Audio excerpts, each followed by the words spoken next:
هتعمل ايه لو كنت قادر توصل لهدفك بسرعه الصاروخ؟ اكيد احساس ما يتوصفش، وده شبه اللي احنا هنعمله النهارده مع بعض.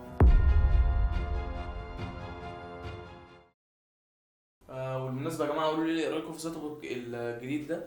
بصوا هو يعني على قد شويه.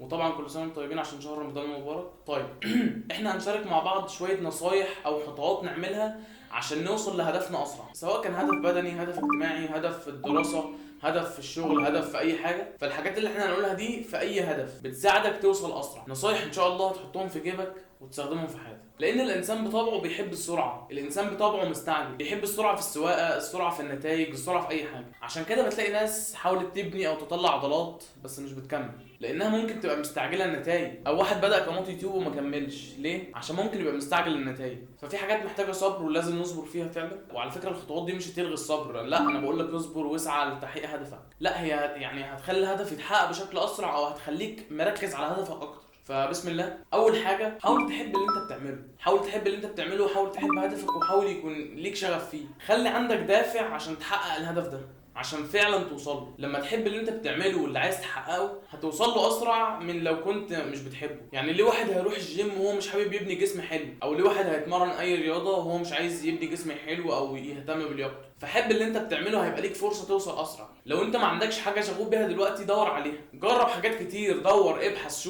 شوف حاجه بتصحيك كل يوم، بتصحى عشانها كل يوم، بتنام عشانها، بتصحى عشانها، بتخليك شغوف عشانها، عايش حياتك كله عشانها. خلي عندك رساله، خلي حاجه عندك ممكن تسهر الليل عشانها. ستيف جوبز والناس دي بتحب اللي هي بتعمله. جيف بيزوس بغض النظر عن هو حلو ولا وحش بيحب اللي هو بيعمله. بيل جيتس كلهم شغوفين بالحاجات دي. وورين بافيت بيقرا اكتر من 500 صفحه يوميا. ليه؟ عشان شغوف بيها. بيل جيتس بيشتغل حتى في الاجازات والويك اند. ليه؟ صدقني انا لو اعرف اقول لك، عشان شغوف بالحاجه اللي هو بيعملها، بيحب اللي هو بيعمله. ايلون ماسك بيشتغل 100 ساعه في الاسبوع زي ما هو بيقول. بيل جيتس بيقرا كتاب كل اسبوع، بيقرا 50 كتاب في السنه او اكتر. الناس دي بتحب اللي هي بتعمله، الناس دي تعبت عشان توصل اللي هي فيه، وبتوفيق ربنا وصل. ورغم ان هم معاهم المليارات دي كلها الا ان هم بيشتغلوا لحد دلوقتي حتى في الاجازات. في ناس منهم بتشتغل في الاجازات. ليه؟ عشان بيحبوا اللي هم بيعملوه.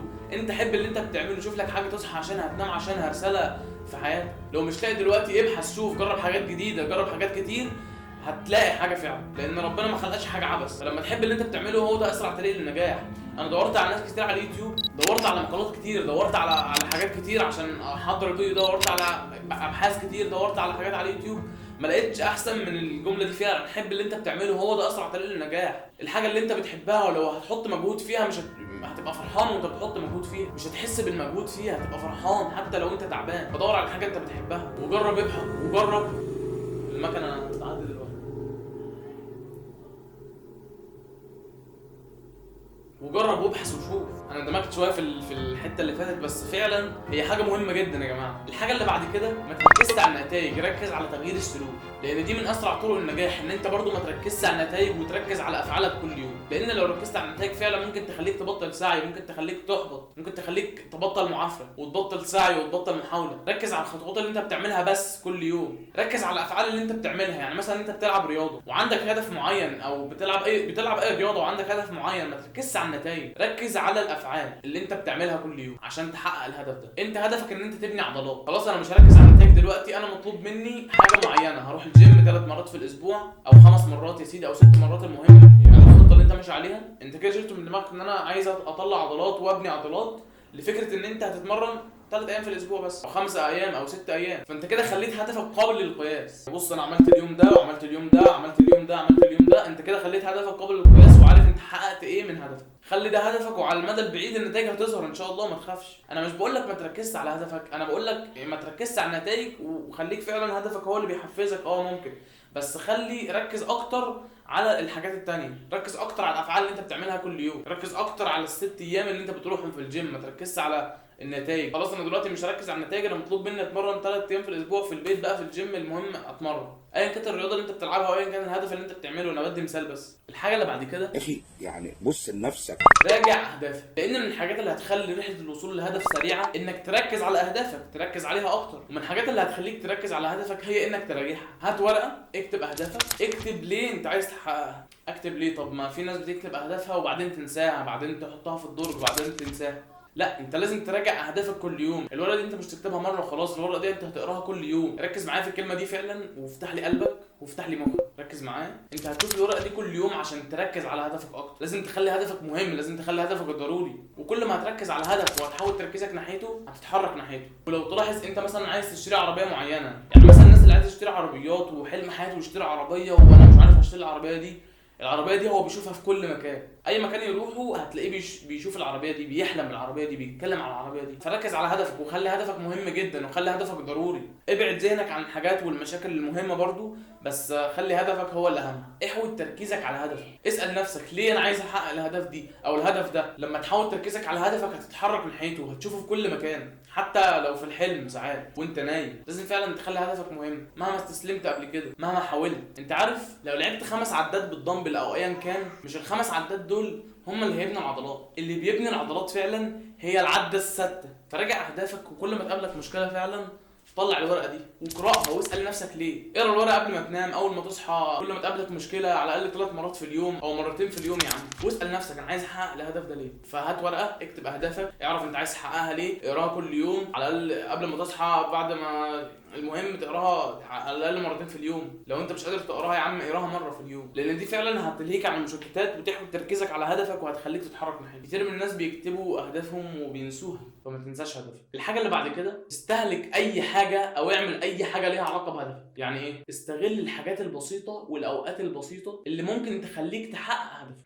واحده واحده واحده واحده. مثلا في المواصلات اسمع بودكاست، مثلا في المواصلات اسمع حاجه تفيدك عن هدفك، اقرا كتاب يفيدك عن هدفك. ايوه المواصلات اللي انت بتقعد فيها تبص على ارقام المحلات، تبص على الحاجات دي، ممكن تقرا كتاب، تسمع بودكاست، تسمع كتاب حتى لو انت مش عايز تقرا. لو انت مهتم بالرياضه اقرا كتاب عن الرياضه، اقرا كتاب عن التغذيه. مش قادر تقرا ممكن تسمع بودكاست، ممكن تسمع كتاب. تعمل اي حاجه تساعدك في هدفك. استغل اي وقت فاضي، لو انت ما عندكش وقت استغل اي وقت عشان هدف. يعني مثلا الفيديو ده معظمه مكتوب في اوقات الراحه ومعمول في اوقات الراحه. يعني انا بذاكر وفي وقت الراحه بتاعي بكتب الفيديو، فاذاكر الحمد لله كتبت الفيديو اهو بصوره. كل يوم ربع ساعه متفرقه خلال اليوم او نص ساعه متفرقه خلال اليوم. تعرف عقليه الناس اللي في مجالك بتفكر ازاي، خلي ليك قدوه. المهم تستهلك الحاجات اللي بتقربك لهدفك. مهتم بالرياضه، شوف ناس معاها جسم قوي اسمع ليها هتفيدك. مهتم باليوتيوب، اسمع ناس محققه فعلا حاجات على اليوتيوب. المهم تستغل اي حاجه، والافضل من غير ما تهلك نفسك زياده عن اللزوم. يعني الراحه مهمه جدا بس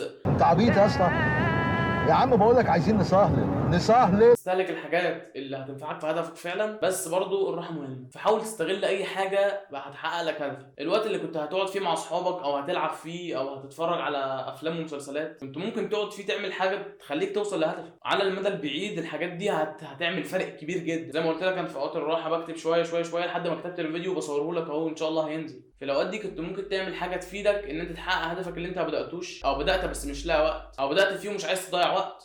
دي اللي تجيب لي جلطه. طبعا انا مش بقول لك ما تقعدش مع اصحابك او اهلك او تلعب، بس خليك متوازن. يعني حاول. ده هتجيب لنا سكر. الحاجه اللي بعد كده ودي تقريبا اللي فيها الزبده، انك تركز على اهم 3 حاجات فعلا مهمين لتحقيق هدفك. تركز على الحاجات اللي هم فعلا بيأثروا اكتر من اي حاجه تانية، عشان فعلا في ناس بتضيع وقتها في ان هي بتعمل الحاجات المهمه بس مش هي الاهم في تحقيق هدفها، مش هي اهم حاجات في تحقيق هدفها. اعمل لسته اكتب فيها كل الحاجات اللي هتساعدك تحقق هدفك. عايز تخس او عايز تبني عضلات، التمرين، التغذيه، هتعلم عن الاكل، هتعلم عن التمرين، هتعلم عن الحاجات دي. المهم يعني الحاجات اللي هتساعدك تحقق هدفك. حدد بقى من الحاجات دي كلها اهم 3 حاجات او اهم حاجات هي فعلا اللي ليها تاثير اكبر من اي حاجه فيهم. الحاجات التانية مهمه بس مش هي اللي ليها اولويه. الحاجات التانية ممكن تعملها في باقي اليوم عادي، او لو انت عندك وقت تعملها في باقي اليوم. مثلا لو انت بتهتم بجسمك اكيد اكتر حاجه مهمه التمرين والاكل. ففي حاجات تانية بقى زي ان انت تقرا كتب عن التغذيه اكتر هتفيدك اكتر، بس ففي حاجات تانية بقى زي ان انت مثلا تقرا كتب عن التغذيه هتفيدك اكتر. مش عارف تعمل حاجات تانية، بس برضو مازال الاتنين دول هم اكتر 2 او اكتر 2 ليهم اولويه. يعني الناس المليارديرات اللي في العالم دول اول حاجه بيعملوها، في ناس منهم اول حاجه بيعملوها اول ما يصحوا ان هم بيلعبوا رياضه. بيل جيتس اول ما يصحى بيتمشى 45 دقيقه على عجله المشي. مره كانوا بيسالوا حد من الناس اللي هم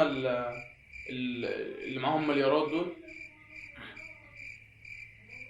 فبيقولوا له ايه اكتر سر بيخليك تنتج اثناء اليوم؟ بيقول لهم هو الرياضه، لان الرياضه بتديني باور اثناء اليوم، فدي اولويه عنده. فركز على هدفك. في حاجات مهمه جدا ممكن دي تاخرها لباقي اليوم، بس في حاجات مهمه جدا جدا جدا دي تبدا بيها اليوم. حاول تبدا بيها اليوم. يعني انا فاكر عشان ما انساش، كان في مش عارف واحد اسمه رانوس حاجه كده. المهم الراجل ده يعني كان الناس سمعوه بيتحدث في خطاب وكده ليه وحاجات كده. فتقريبا البرنامج ده او الندوه، الناس بتوع الخطاب دول كلموه قالوا له تعالى ومش عارف ايه، هنعرض عليك $50,000 وتعالى. قال لهم لا، رفض. او المساعد بتاعه برضه رفض. كانوا مصرين جدا، قال له هنعرض عليك $100,000 بس تعالى خلصنا بسرعه. كانوا مصرين ان هو يتكلم. قال لهم لا. تقريبا وصل لحد ان هم عرضوا عليه $1,000,000 او حاجه. المساعد بتاعهم قال لهم اعرضوا اي رقم، احنا مش هنيجي. ليه؟ عشان دي مش من اولويات. هي فعلا تبان يعني افوره شويه، بس الناس دول بيفكروا كده. الحاجات دي مش هتبقى، الحاجات دي بالعكس مش هتبقى مصادر دخل ليا، الحاجات دي هتبقى مشتتات ليا. انا بركز في اللي انا بعمله.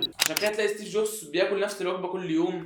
يعني في واحد من الموظفين بتوع ستيف جوبز بيحكي ان ستيف جوبز كان مدمن جزر، بياكل جزر على طول لدرجه ان لونه كان هيتحول لبرتقال. مارك زوكربيرج طبعا هم لسه ما وصلوش لمستوايا برضه، بس يعني شكلي بعد كده هاكل جزر بس. فنطلع من ده بان في حاجات مهمه لتحقيق هدفك، بس في اهم حاجات هي اللي تعملها. مثلا اليوتيوب، انت ممكن تتعلم اكتر عن المونتاج، عن كتابه الفيديوهات، عن السكريبتات، بس اكتر حاجه تعملها ان انت تعمل فعل وتصور فيديو. هي دي اهم حاجه تعملها، ان انت تنشر فيديوهات، ان انت تصور فيديوهات. ففي حاجات مهمه جدا، بس في حاجات اهم. وحاول تعمل الحاجات الاهم دي الصبح، لان بالليل ممكن تبقى مرهق، زعلان، مش قادر، يعني ممكن تبقى ما تقدرش تعمل الحاجه دي، ما تقررش ان انت تعملها. اعمل الحاجات الكبيره الاول، وبعدين اعمل الحاجات الصغيره دي بعدين، وبس كده. اتمنى تكونوا استفدت من الحاجات دي جدا، وفعلا فعلا بتمنى انها تغير في حياتي. يا رب كلكم تنجحوا وتحققوا اللي انتوا عايزينه واللي بتحلموا بيه. والحاجات اللي انا قلتها كانت صغيره مش كبيره، يعني مثلا ان انت تراجع اهدافك، يعني مش بتاخد كام ثانيه على بعضها، ومهمه جدا فعلا. هتخليك تركز على هدفك اكتر. الحاجات اللي انت مثلا تستهلك الحاجات اللي هي